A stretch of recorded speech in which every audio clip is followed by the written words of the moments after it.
So, fellas, and my hard R fellers that have joined the channel, Steven Crowder attempted to single-handedly go to Gaza by himself and bring peace to the Middle East. I'm kidding, of course. He did something way more impossible than that. He went to a black barbershop and attempted to sway them with statistics. A Sisyphean task, as we all know. How did it go? Well, Steven got a front row seat to the symphony. We did everything that was demanded. Defunded the police in certain neighborhoods. Guess what? No blacks ever asked for defunding the police officers. Yeah, they have. Oh yeah. Well, here's the deal. Now I will say it's mostly. That's what I'm saying. Yeah, it's mostly black women. It's mostly black activist women, and they're not representative of black men. That started happening long before DEI. It did long before black people were admitted into colleges, HBCUs. Hold on, let me say what I'm trying to say. My bad. That's what I'm trying to tell you. The tension is already there. White people are afraid to go in black neighborhoods because so should black people be afraid to go to school because a white person gonna come shoot the school up? Because every time we see that, that's what keeps happening. It's not even close. But now you're going to. You want those kids to pay reparations? You're creating a generation of racists. That's what's going to happen. And then you're going to have a. We're not creating Then you're going to have. And he had the time of his life. Time to put the pansy in chimpanzee, fellas. Let's see how they feel about black fatigue. What do you say? Have you guys heard of the term black fatigue? Mm-hmm. Yeah. You guys know what that means? Since the last time you came, that's become a thing. Yeah, I was about to say, that's just become a recent thing. And do you know what it means? I'm not sure. I'm going to ask that.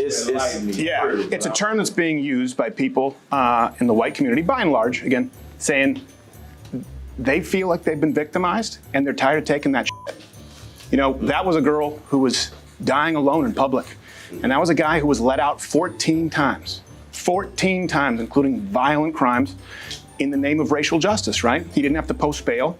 He didn't have to appear back in court. This is not the first time he's assaulted someone. How do we know that was in the interest of racial justice as opposed to just being because the judge said it. A fucked up attempt at justice, period. Yeah. Like the legal system has its flaws. Yeah. And people have been making complaints about that for decades, right? But that's just, to me, that's a mental health thing more than it's a black and white thing. Well, I'll tell you why, because white people are saying it now. Right. Not just white people are saying, hey, we're in the city. That's what makes it a bigger thing.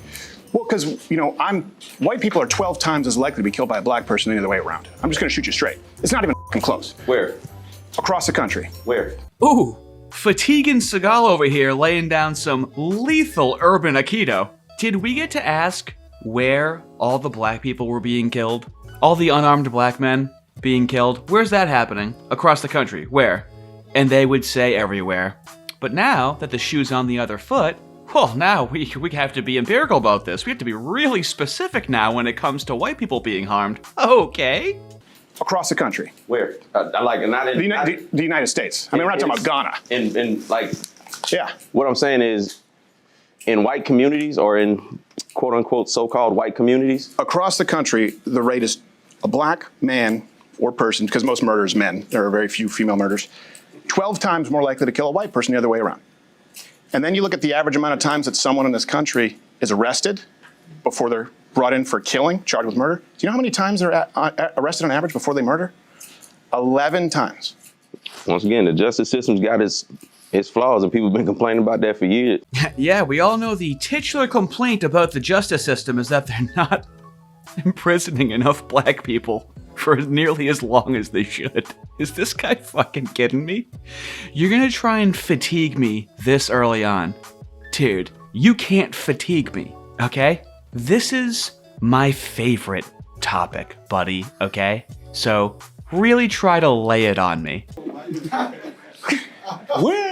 We as a black community, we're not creating a generation of racists. You know who's creating that generation of racists? Those older white people are feeding that into their kids. See, all white people are not racist. I don't believe that. No, of course not. But the ones that come from families that have that inherent gene or trait in them, they're passing that on. Don't say the N-word, don't say the N-word, don't say the N-word, don't say the N-word. See, that was nothing. You gotta try harder than that, dude. I'm not fatigued at all. What? You just said that racism was in our genes. What? We could easily say that about you. It's a completely fair fight so far. They're passing that on. How? See, I look at this, the gentleman that got killed, Charlie. He was killed by a white man, a young white man, right? From the generation that you're talking about. This. Go ahead, you have Google, you have the whole internet. Try to find me a more fatigued face. Look at Steven Crowder's face. They are putting some hard miles on this 87 Crowder right now. Oh, they're taking it off-road. Now, remember, the man with the accent that sounds like he's still on the plantation started his clicks with saying that older white people pass down racism to their offspring. Let's see how this continues. Getting fed up. Well, he was also banging a Now, his dad had one ideology. He followed another ideology. That's out the same household. He didn't come from nowhere black. So we went from racism is taught from older white people to younger white people, to the guy that killed your friend was white and his dad didn't teach him that in less than a minute. Now, remember, this is how it started. You know who's creating that generation of racists? Those older white people are feeding that into their kids. Let me try to help you out, dude. You are the one creating a generation of racists right now because your quotient is impotent. This is the only language you speak. You suck at speaking it. It's difficult to understand you sometimes because you're not even fully enunciating the words. And then you start talking, but you don't have an endpoint in mind. So by the time you're at the end of your point, it has nothing to do with the beginning of it and in fact contradicts it. You see, the stereotype is that people that look like you are so stupid that we can't coexist with them in society.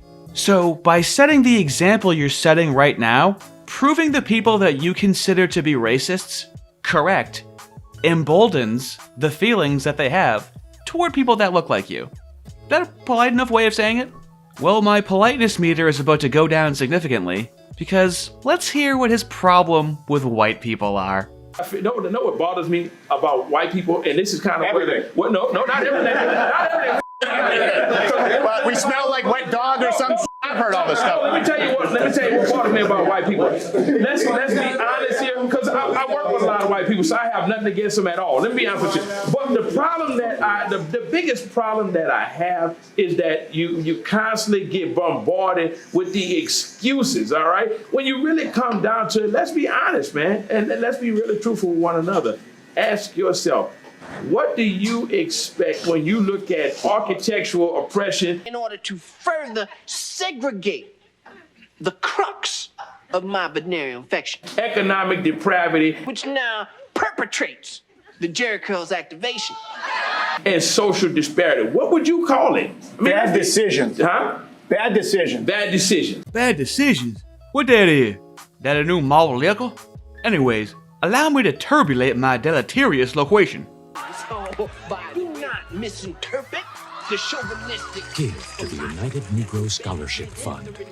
We no longer have structural oppression. We've graduated to architectural oppression. Architectural oppression. Structural, architectural, I know it's one of them words. Now imagine you're a white 15-year-old being told you're racist all the time.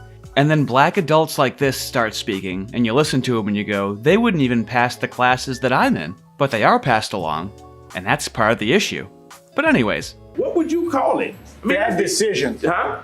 Bad decisions. Bad decisions. Yeah, I think right now in 2025, it's bad decisions. I think everyone can make bad decisions. And you know what? I'll even go here with you. In all fairness, I think that's absolutely true. So my question for you is, how do we move past this? Yeah. Okay. How do we move past I agree with you. I agree. And I think maybe we'll find some common ground here. If we agree there is personal accountability and bad decisions. Personal accountability decisions. Now just take that and apply it. What you kind of just did here is you blamed white people, without realizing it, for systemic discrimination, and that removes autonomy from a white person to be accountable and also rewarded for their good decisions. So if we agree it's bad decisions, personal accountability, we'd all be against reparations, and we'd all be against the criminal justice reform. I'm definitely for reparations. I'm for reparations. So See, that to me, you said excuse. Yeah. That sounds like an excuse to me. You ain't paid me back. You ain't paid me for what you owe me. It's What did I take from you? You can't start another bill What did I take from until you? you pay this old bill. What did I take from you? You didn't take but your ancestors. But you just said you. Well, when I say you, I meant it as a euphemism. Are you out of your cotton-picking mind? When you said you to Steven Crowder owing reparations, you didn't mean Steven Crowder. You were saying you as a euphemism. Let's try to unpack this. So a euphemism is when you use a more delicate phrasing instead of a harsher term. Instead of saying someone is fired, they are let go. So he's saying you as a euphemism as a placeholder for the word oppressor? In context, what else could I gather? That's option 1. But option 2 is my favorite. Option 2 is he has no idea what a euphemism is, and his blank slate brain has to come up with something quick. You see, when I said you, I was making a euphemism. You know, a euphemism. Pardon my proctological invocation. This is the only language you know, and you absolutely suck at it. There's millions of bilingual immigrants that look down on you with disdain. Think I'm being a little harsh? Well, have you thought about moral felonies? They're going, I watched my city burn down for a guy who was arrested 9 times and committed violent crimes against women. What? Now, you know, let me say That's a travesty of justice. He shouldn't be out in public. Let me say this. How many felonies does President Trump have on his record? Yeah, he was still allowed to occupy the most. No criminal felonies. He has no criminal felonies, but he's got moral felonies, which would, if there was a court of justice for that, he probably would be tried a long time ago. I mean, let's talk about it. Moral felonies. Oh, he's trying to sleep indoors tonight with that one. Didn't know we had a hardline Christian nationalist on our hands. Imagine if a Christian nationalist called something a moral felony. The left would be bitch-fitting about autocracy and losing our democracy. But as long as Trump is the target, it's fair game. You see, the point of protected classes is to protect them from criticism, to use them as ammunition. These people can simply call you racist or anti-Semitic, never having to meaningfully engage in criticism. Hence, they suffer no shame in being wrong and fearlessly display their ignorance because they're protected. This has all been orchestrated by the left and their micro-hat helpers for generations. It's heavily documented on this channel. It's Marxist eugenics. They're unequivocally bred to be this way, unknowingly advancing the policies that keep them where they are, let alone using the most intelligent, adverse demographic as the experiment. That's why this man has shit for brains. Anyways, who's ready for some 1350 action? The biggest threat is not going to come from blacks. The biggest threat is coming from within. You look at the average person that's been committing some of the most heinous crimes over the days. It's 22 to 29-year-old white males, right? Look at how No, it's just not true, man. Violent crime, you just said, like you said, a small percentage of the country, about 12 to 13%, 50% of the violent crime, but the murder, a 12 times likelihood. That's excused. If you just, so you don't listen to them? No, I said that particular stat is skewed. It's not skewed. I mean, doesn't it feel just a little bit little hat? All of a sudden, without even knowing anything, your data is skewed. Any excuse, any reason to pivot. The denial of objective reality has a 2,500-year history and consumes hosts like it's depending on its own survival like a virus. They are so ingrained with a tribalist identity that a harm to one is a harm to all, so they have to run cover no matter how embarrassing the cover is. Their culture is one of ideology that insists on rejecting reality, softly nestled with a protected status, enforced governmentally and corporately. A poetic, elusive cultural fascism when you think about it. But those numbers are by the white man, okay? Why can a black man make these numbers? Well, what do you think their reaction is going to be when a black man did a comprehensive study on racial bias in police and found that there's no racial bias with police? How do you think that's gonna go? Roland Fryer from Harvard, who conducted, black guy, black professor, really respectable guy, honorable man, conducted a study, and he came out and he said, yeah, all of my research says that black men are 0% more likely to be shot by police officers than whites. Black people got so mad at him, he reconducted the study, a black man from Harvard, and he came to the same conclusion, and now he's not black enough. Wait, so let me see if I understand you clearly. Yeah. You're saying, according to this guy's statistics, right, that black people are 0% less likely to be shot by a white police officer. A liberal professor at Harvard, yes, and he conducted it twice. Because black people said what you're saying. He goes, look, I was as surprised as you. I was trying to find how much worse it is. My data showed me it's not. He reconducted the study an entire time. Now, he did come to the conclusion that an officer is 18 times more likely to be shot, than a black man by an officer. This is a black liberal who studies statistics. At what point do you listen to him? Now, before I show you their chimphanic response to statistics they don't like, let me show you who Roland Fryer is, and who Steven Crowder is referencing. I collected a lot of data. We collected millions of observations on everyday use of force that wasn't lethal. We collected thousands of observations on lethal force. And it was in this moment in 2016 that I realized people lose their minds when they don't like the result. And so what my paper showed, you'll see tomorrow, like some of you, was that, yes, we saw some bias in the low-level uses of force, every day pushing up against cars and things like that. People seem to like that result. But we didn't find any racial bias in police shootings. Now, that was really surprising to me because I expected to see it. The little-known fact is I had 8 full-time RAs that it took to do this over nearly a year. When I found this surprising result, I hired 8 fresh ones and redid it to make sure. They came up with the same exact answer, and I thought it was robust. And I went to go give it, and my God, all hell broke loose. It was a 104-page, dense academic economics paper with a 150-page appendix, okay? It was posted for 4 minutes when I got my first email. This is full of shit. Doesn't make any sense. And I wrote back, how'd you read it that fast? I had colleagues take me to the side and say, don't publish this. You'll ruin your career. I said, what are you talking about? I said, what's wrong with it? Do you believe the first part? Yes. Do you believe the second part? Well, the issue is they just don't fit together. We like the first one, but you should publish the second one another time. I said, let me ask this. If the second part about the police shootings, this is a literal conversation. I said to them, if the second part showed bias, do you think I should publish it then? And they said, yeah, then it would make sense. And I said, I guarantee you I'll publish it. We'll see what happens. So it was, you know, I lived under police protection for about 30 or 40 days. I had a 7-day-old daughter at the time. I remember going and shopping for it because, you know, when you have a newborn, you think you have enough diapers, you don't. So I was going to the grocery store to get diapers with an armed guard. It was crazy.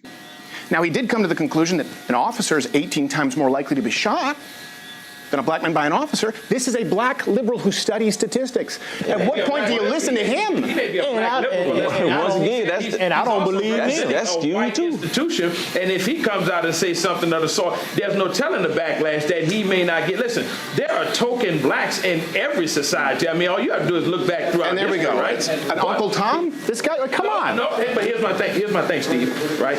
I'm not alleging that the guy wasn't Uncle Tom, but let's be frankly honest. How many shootings have happened in most recent history that have involved black men that have been unarmed, and you sit here and use that analogy that black men are analogy times. Let's take a moment to unpack that. What do you say? First of all, we all know the classic trope, the token black guy who goes to Harvard and conducts a study on police violence and finds that there's no racial bias in police conduct, and then has to walk around with armed security to protect himself from the ferals that are trying to hunt him down. That's a token. We all know that character. I don't know why that guy can't be like an individual like this guy. You know, one of the real blacks. A classic black from the community that throws one of his own under the bus as soon as he goes against the black oppression narrative. That's a real black person. That's what it really means to be black. The only reason why it sucks to be black in America is because of the millions of black people like these black people. Also, do they know what an analogy is? Steven Crowder gave hard facts and statistics by a reputable expert in the field that is black and came to these findings at a prestigious school, and the guy's like, nah, I don't know why you making an analogy. Steven Crowder's like, that's not an analogy, Buster. And you sit here and use that analogy that black men are analogy times. It's just raw, uncut poetry. But let me be fair. Let me show you what this conversation sounds like for, you know, like a minute and a half. And I want you to try to grade these people as humans. black people have every sense of entitlement as it relates to having reparations. And I'm going to tell you why, right? Because nobody has ever been as more loyal to white people despite the treatment than black people have, right? Nobody. You show me one race. You know what? They make options and opportunities available when other ethnicities come here or what have you that we will never get a chance to have, right? And then they turn around and tell us, stop asking about reparations. Whenever we want to ask for equality and fairness, it's a problem. So white America. So it spends several $1 trillion. When is it enough? Wait, spend $7 trillion on what? What did we spend it on? Let's go back to Lyndon Johnson model. Lyndon Johnson, you're talking about the war on poverty? Is that what we're talking about? Yeah. 1965? Why was that done? All right, but here's the deal. What about the Department of Education? Here's the deal. So now you're saying the Department of Education. Let's go back to the Department of Education. Okay, so my point is hold on. No, I didn't answer your question. All right. The reason that this was given, right, when you're talking about the Great Society program, the reason when you look at the Model Cities program, urban planning, $8 billion into Detroit, adjusted for inflation, the reason that, and I don't know if you know this, black students in this country get more spending per pupil than white students. I don't know if you know that. That's an actual fact. Even in impoverished neighborhoods through public funding. These were the reparations that were asked of white people throughout each decade given, and then we're told, no, that's not the real one. They were given, whether you like them or not, whether you think they work or not. And by the way, I think they're dog shit. I think we should completely suspend the federal Department of Education. I think the Texas state could do a much better job.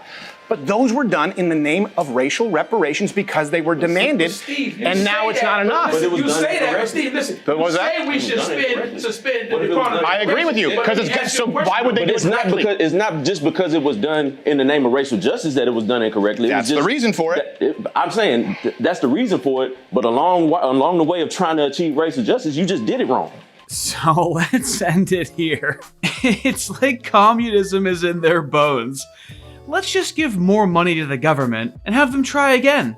It just wasn't done correctly. We'll just keep doing the same thing until it's done correctly. You see, we haven't given them enough money. Why, look at how well they take care of their government-funded housing. Let's hurry up and get some mortgages under their names. The crux of the fatigue is even when you have some seemingly reasonable non-violent ones, boy howdy gee golly gosh, the resources it would take to bring them up to speed. Oh, it's looking grim. And here's why white people excel. We're not a protected class. We don't have a word to call somebody else to shut down all conversation. Even in the black community, they'll call another black person a token if they excel, but go against the approved narrative. White people don't have this lexicon of targeted defensive speech. We believe in redemption and independence. We just gotta work in our community support a little more. The mocking will continue until morale improves. Have a good one.